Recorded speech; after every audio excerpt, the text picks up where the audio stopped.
తగ్గింది అనుకోండి అన్రెస్ట్ వస్తుంది స్టేట్ లో. ఒక అద్భుతమైన మద్యం పాలసీకి శ్రీకారం చుట్టబోతుందా తెలుగుదేశం పార్టీ ప్రభుత్వం? నిజంగా అంటే చాలా మంది అసలు 99 రూపాయలకి క్వార్టర్ ఎలా ఇస్తారని కూడా ఇప్పుడు ప్రశ్నిస్తున్నారు మీడియాలో.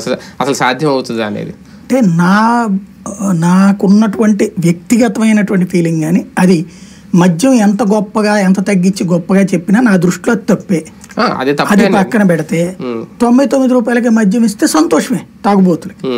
అదే సందర్భంలో ఇప్పుడు అసోసియేషన్ వాళ్ళే అడిగారు. ఇప్పుడు సాధారణంగా ఇక్కడ లిక్కర్లో చీఫ్ లిక్కర్ ఉంటుంది, ఇదివరకు 50 రూపాయలు, ఇప్పుడు అది జగన్ హయాంలో 180 200 చేశారన్నారు. నాకైతే లిక్కర్ బ్రాండ్లు తెలియదు కాబట్టి చెప్పలేనది. అట్లాంటిది దానికి పెంచారు అన్నటువంటి. అదొకటి 99 రూపాయలకి ఇస్తారా? ఎందుకంటే క్వార్టర్ అని చెప్పేశారు. అందులోకి ఇప్పుడు వీళ్ళు అనేది బ్రాండెడ్ అంటున్నారు, నాణ్యత అంటున్నారు.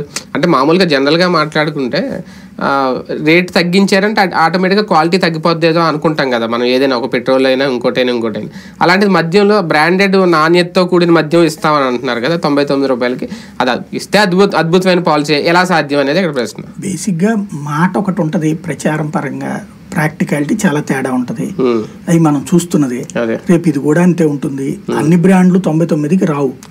ఏదో పాత రోజుల్లో ఉన్న చీఫ్ లిక్కర్ తరహా బ్రాండ్లు 99 అంటే పాత రోజుల్లో చీఫ్ లిక్కర్ అమ్మారు కదా, ఆ చీఫ్ లిక్కర్ అప్పట్లో 50 రూపాయలు ఉన్నాయి, ఇప్పుడు ఏమన్నా 99 రూపాయలకి ఇవ్వచ్చు.